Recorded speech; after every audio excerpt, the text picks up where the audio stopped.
आज की कहानी है साड़ी वाली गंवार। बहू, आज मेरी जन्मदिन है। मेरी बचपन की सहेलियां आएंगी। सब इंतजाम अच्छे से होना चाहिए। खाने पीने के सामान में कोई कमी नहीं रहे। और हाँ, गंवारों की तरह कपड़े पहनकर न आना। उन लोगों के सामने तुम यह जो 6 मीटर का कपड़ा लपेटे रहती हो वह न लपेट लेना। तुम साड़ी पहनकर उन लोगों के सामने नहीं आओगी। उन लोगों की बहुएं मॉडर्न कपड़े पहनती है। अगर तुम साड़ी लपेट कर आ जाओगी तो वह लोग मेरा मजाक उड़ाएंगे। इसीलिए तुम भी मेरी सहेलियों के सामने मॉडर्न कपड़े ही पहन कर आना। मेरी बात कान खोलकर सुन लो। उन लोगों के सामने ऐसा कोई काम न करना जिससे उन लोगों को यह पता चले कि तुम एक गंवार हो। सविता की सास ने व्यंग्यात्मक लहजे में उससे कहा, मम्मी जी, मेरे पास मॉडर्न कपड़े नहीं हैं। सविता ने धीरे से कहा, मैंने तुम्हें लाकर दिया तो था। सविता की सास रेणु से गुस्से में पूछा, मम्मी जी, मैंने वह सभी कपड़े सोनी दीदी को दे दिया था क्योंकि मुझे वह कपड़े पहनने ही नहीं थे। सविता ने डरते हुए नजरें झुकाकर कहा, अब तो समय भी नहीं है कि मैं बाजार जाकर तुम्हारे लिए कपड़े लेकर आऊं। हे भगवान, मैंने ऐसा क्या पाप किया था कि मुझे ऐसी गंवार बहू मिली। मेरे तो पढ़े लिखे बेटे का जीवन ही बर्बाद हो गया। पता नहीं निकेत के पापा को इस लड़की में क्या दिखाई दिया जो इस लड़की को अपनी बहू बनाकर ले आए। रेणु जी गुस्से में बड़बड़ा रही थी। अपनी सास की बात सुनकर सविता की आंखों में आंसू आ गए। उसने कहा, कुछ नहीं, चुपचाप वहां से जाने लगी। तभी उसकी नज़र अपने ससुर पर पड़ी। वह शायद दरवाजे पर खड़े होकर अपनी पत्नी की बात सुन रहे थे। रेणु जी की नज़र भी जैसे ही अपने पति पर पड़ी वह सकपका गईं। सविता के ससुर राकेश जी कुछ कहते उससे पहले ही दरवाजे की घंटी बज गई। रेणु जी ने कहा, लगता है मेरी किट्टी सहेलियां आ गई। उन्होंने जानबूझकर राकेश जी से कहा जिससे वह बात को आगे न बढ़ाए। राकेश जी ने वहां से चले गए क्योंकि बाहरी लोगों के सामने वो कोई हंगामा नहीं करना चाहते थे। रेणु जी ने दरवाज़ा खोला तो वहां उसकी बचपन की सहेलियां खड़ी हुई थीं। रेणु ने उन्हें देखकर खुश हो गई, उन्हें अंदर लेकर आई। घर की सजावट देखकर उनकी एक सहेली ने पूछा, मिसेज पांडे का घर डेकोरेशन तो बहुत अच्छा लग रहा है। हाँ मिसेज रिया, यह मेरी पसंद से हुआ है, इसलिए अच्छा तो रहेगा ही। मिसेज पांडे, रेणु जी ने गर्व से कहा। सभी बचपन की औरतें अपने अपने घर परिवार की बड़ाई करने में लगी हुई थी। रेणु जी भी अपने पसंद और अपनी काबिलियत का बखान करने में लगी हुई थी। तभी मिसेज रिया ने पूछा, मिसेज पांडे, आपकी बहू नहीं दिखाई दे रही हैं, क्या आप उसे हम लोगों से मिलवाना नहीं चाहती? मिसेज रिया की बात सुनकर रेणु जी को न चाहते हुए भी सविता को वहां बुलाना पड़ा। सविता ने शिफॉन की साड़ी पहनी हुई थी और अपने लंबे बालों की चोटी गूंधी हुई थी। सविता को साड़ी पहने देखकर सभी औरतें एक दूसरे का मुंह देखकर मुस्कुराने लगी। रेणु जी ने सभी के चेहरों की मुस्कुराहट देखकर सविता को घूरने लगी। उन औरतों में से एक ने कहा, अरे रेणु जी, आपकी बहू अभी भी पुराने जमाने के कपड़े पहनती है। यह तुम उसे दबा कर रखती हो, स्वयं तो मॉडर्न कपड़े पहनती हो और बहू को साड़ी पहनने के लिए मजबूर करती हो। आप कैसी बातें कर रही हैं? मिसेज पाठक, मैं आपकी तरह दोहरा व्यक्तित्व नहीं रखती।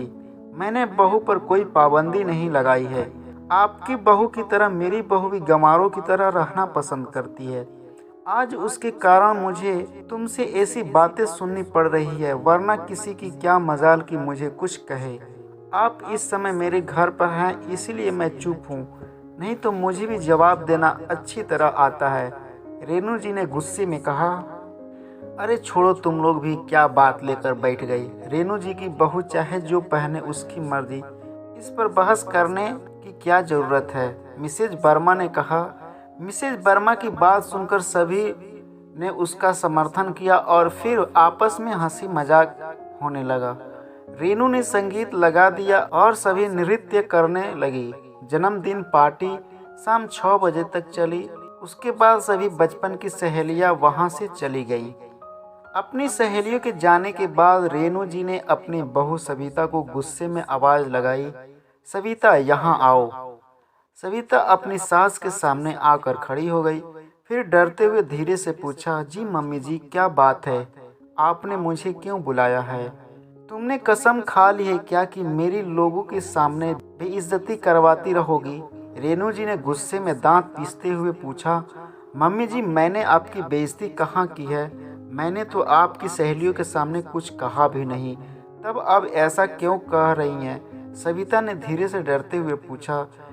इतनी भोली बनने की ज़रूरत नहीं है। तुम्हारे पहनावे को देखकर मेरी सहेलियों ने मेरा कितना मजाक उड़ाया तुम्हें पता भी है, और तुम कह रही हो कि तुमने कुछ किया ही नहीं।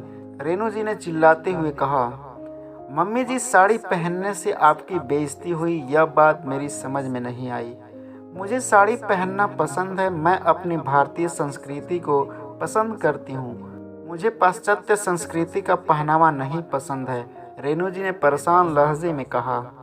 तुम मम्मी जी से जबान लड़ा रही हो? उसके पति निकेत ने घर के अंदर से आते हुए कहा। मैंने तो ऐसा कुछ नहीं कहा। मैं तो मम्मी जी से इतना कह रही थी कि सविता की बात को काटते हुए निकेत ने कहा, चुप करो। वैसे तो बहुत संस्कारी बनती हो, और जब बड़ों को जवाब देती हो तो तुम्हारा संस्कार कहाँ चला जाता है? निकेत की बात सुनकर सविता की आंखों में आंसू आ गए। सविता के आंसू देखकर रेनू जी ने कहा, फिर शुरू हो गया इसका तिरिया चरित्र।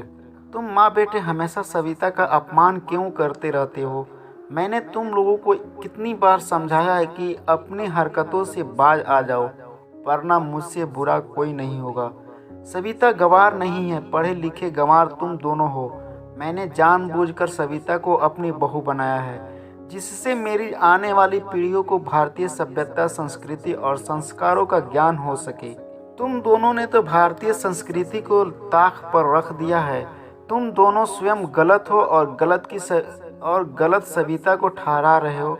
आज के बाद अगर तुम दोनों ने सविता का अपमान किया तो मुझसे बुरा कोई नहीं होगा। सविता के ससुर राकेश जी ने गुस्से में कहा और वहां से चले गए। निकेत और रेनू जी ने जलती निगाहों से सविता को देखा और वह लोग भी वहां से चले गए। सविता आंखों में आंसू लेकर वहीं खड़ी रही। उसकी समझ में यह नहीं आ रहा था कि उसकी गलती क्या है जो उसकी सास और पति उससे नाराज रहते हैं। यही सोचते हुए सविता रसोई घर में चली गई। सविता, कहाँ हो? यहाँ आओ। निकेत ने सविता को आवाज़ लगाई। सविता दौड़ती हुई आई। क्या बात है, आपने मुझे क्यों बुलाया है? सविता ने पूछा। कल मैं अपनी तरक्की के उपलक्ष्य में एक पार्टी दे रहा हूँ। वहाँ बहुत बड़े बड़े लोग आएंगे, विदेशी लोग भी वहाँ होंगे। पार्टी 5 स्टार होटल में है। वहाँ तुम्हारा रहना आवश्यक है, इसलिए तुम्हें भी वहाँ चलना, पर तुम वहाँ साड़ी पहनकर नहीं चलोगी। वहाँ पहनकर जाने के लिए मैं तुम्हारे लिए यह ड्रेस लाया हूँ, तुम्हें वहीं पहनकर चलना होगा। निकेत ने सविता को एक पैकेट देते हुए कहा। सविता ने वह पैकेट अपने हाथ में लिया और उसे खोलने लगी। तभी फोन की घंटी बज उठी। सबका ध्यान उधर चला गया। सविता ने पैकेट रख दिया और फोन उठाया। उधर से उसकी माँ की आवाज़ आई।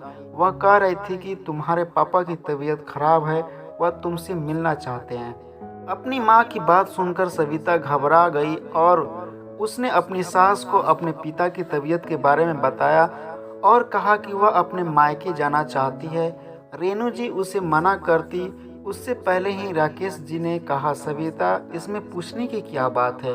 तुम जाओ, तुम्हारे पापा तुमसे मिलना चाहते हैं। अपनी ससुर की बात सुनकर सविता अपने मायके जाने की तैयारी करने लगी। उसका मायका उसी शहर में था। उसने निकेत से कहा कि वह कल पार्टी में जाने से पहले यहाँ आ जाएगी। उसके बाद सविता अपने मायके जाने के लिए निकल गई। अपने माता पिता से मिलने के बाद सविता बहुत खुश हुई। सविता को देखकर उसके पापा की तबीयत में सुधार होने लगा। सविता भी अपने माता पिता के पास आकर बहुत सुकून और शांति महसूस कर रही थी। दूसरे दिन सविता के पापा की तबीयत कुछ ठीक थी। सविता ने निकेत को फ़ोन करके कहा कि वह सीधे होटल आ जाएगी। निकेत ने कहा कि तुम ड्राइवर के साथ होटल आ जाना, वही ड्रेस पहनकर आना जो मैं तुम्हें कल ला कर दिया था। सविता अपने पापा को डॉक्टर को दिखाने के बाद अपनी ससुराल चली गई। घर में कोई नहीं था, सब लोग होटल जा चुके थे। सविता भी तैयार होने के लिए अपने कमरे में गई। उसने जब अपनी ड्रेस देखी तो वह चौंक गई। वह एक गाउन था जो बैकलेस था।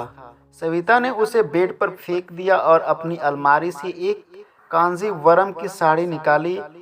साड़ी क्रीम कलर की थी और उसका बॉर्डर मैरून रंग का था। सविता ने वही साड़ी पहनी, अपने लंबे बालों का ढीला किया, अपने लंबे बालों का ढीला जूड़ा बनाया, गले में मैरून रंग का जड़ाऊ हार और हाथों में जड़ाऊ कंगन पहने, माथे पर मैरून रंग की बड़ी बिंदी और होठों पर मैरून रंग की लिपस्टिक लगाई। जब सविता ने तैयार होकर स्वयं को शीशे में देखा तो स्वयं को देखकर शर्मा गई। तभी उसका फोन बज उठा। सविता ने फोन उठाया। फोन निकेत का था। कहाँ हो, कब तक होटल पहुँच रही हो? निकेत ने गुस्से में पूछा। मैं तैयार हो गई हूँ, अब घर से निकल रही हूँ, मुझे होटल पहुँचने में ज़्यादा समय नहीं लगेगा, सविता ने कहा। सविता फोन रखने के बाद होटल के लिए निकल पड़ी। कुछ समय बाद उसकी कार सड़क पर दौड़ने लगी। थोड़ी देर बाद ही कार होटल के कंपाउंड में खड़ी हुई थी। कार से उतरकर सविता सीधे अंदर पहुंची। वहां सभी लोग आ गए थे। जैसे ही निकेत की नज़र सविता पर, उसके चेहरे पर क्रोध के भाव दिखाई देने लगे। रेणु जी भी वहां आ गई और फुसफुसा कर बोली, तुम्हें हमारी बेइज्जती करवाने में इतना मजा क्यों आता है? अब सभी लोग मेरे बेटे का मजाक उड़ाएंगे, कहेंगे कहाँ की गवार आ गई। तभी विदेश से आए हुए व्यक्तियों ने पूछा, मिस्टर निकेत, आपकी वाइफ अभी तक नहीं आई, कहाँ रह गई हैं? यहाँ मेरी वाइफ मारिया उनसे मिलने के लिए बहुत एक्साइटेड है। निकेत ने अपने चेहरे पर नकली मुस्कुराहट लाते हुए कहा, मिस्टर डेविड, यह है मेरी पत्नी मिसेस सविता। वाह इंडियन ब्यूटी, आपकी पत्नी तो बहुत ही सुंदर है, मिस्टर निकेत ने मारिया से कहा। पार्टी के सभी लोग सविता के आसपास इकट्ठे हो गए और सविता की साड़ी, उसके पहनावे और श्रृंगार की प्रशंसा करने लगे। तभी एक महिला रेणु जी से कहा, रेणु जी, आपने आज तक अपनी बहू से हमें नहीं मिलवाया। आज पता चला कि आपने उसे हमसे क्यों नहीं मिलवाया। वह इतनी सुंदर है कि हमारी नज़र ना लग जाए। रेणु जी उस महिला की बात सुनकर गर्व से मुस्कुरा उठी। वहां उपस्थित सभी लोग सविता की तारीफ करते रहे। तभी वहां शहर के मेयर मिस्टर राहुल आ गए। बातचीत के दौरान जब उन्हें पता चला कि सविता ने हिंदी में पीएचडी किया है, उन्होंने खुश होकर सविता के ससुर राकेश जी से कहा, राकेश, तुमने कभी बताया नहीं कि तुम्हारी बहू हिंदी में पीएचडी है। मुझे अपने कॉलेज के लिए एक हिंदी की प्रवक्ता की आवश्यकता है। क्या सविता बेटी मेरे कॉलेज में प्रवक्ता की नौकरी करेंगी? मेयर साहब की बात सुनकर सविता के चेहरे पर आश्चर्य मिश्रित खुशी दिखाई देने लगी। मेयर साहब की बात सुनकर रेणु और प्रभा के चेहरे पर भी गर्व की मुस्कुराहट फैल गई। तभी वहां राकेश जी आ गए और उन्होंने व्यंग भरी आवाज में कहा, क्या हुआ रेणु, आज तुम्हारे चेहरे पर सविता के लिए गुस्सा और नफरत नहीं दिखाई दे रहे हैं? और निकेत, तुम्हें आज सविता एक गंवार नहीं लग रही है? आज ये चमत्कार कैसे हो गया? अपने पिता की बात सुनकर निकेत ने शर्म से अपनी नजरें झुका ली और रेणु के चेहरे पर भी शर्मिंदगी के भाव दिखाई देने लगे। मुझे माफ कर दो सविता बेटा, हम लोगों के चेहरे पर पाश्चात्य संस्कृति का पर्दा पड़ा हुआ था जो आज उतर गया। हमें तुम पर नाज है और मैं भी खुश हूँ कि निकेत के लिए उसके पापा ने इतनी सुंदर और संस्कारी लड़की ढूंढी। रेणु जी ने हंसते हुए सविता से कहा। निकेत बहुत प्यार से सविता को देख रहा था। सविता की नज़र जब निकेत पर पड़ी तो उसे अपनी ओर देखता पाकर सविता ने शर्माकर अपनी नजरें झुका ली। राकेश जी अपने परिवार को एकजुट होता देखकर खुशी से उन्हें देख रहे थे। उनके चेहरे पर गर्वीली मुस्कान फैल गई। दोस्तों, आप बताइए कि हमारी संस्कृति को आजकल के पहनावे ने भुला दिया है। क्या सविता ने अपनी सास और पति से ताना सहते हुए भी, बेइज्जती होते हुए भी अपनी पहनावे को नहीं छोड़ा? वही पहनावा सविता, एक दिन ऐसा दिन आया कि सब कुछ बदल गया। मैं उम्मीद करता हूँ ये कहानी आप लोगों को अच्छी लगी होगी। तो इस वीडियो को लाइक और एक सब्सक्राइब, एक प्यारा सा कमेंट और शेयर ज़रूर करें।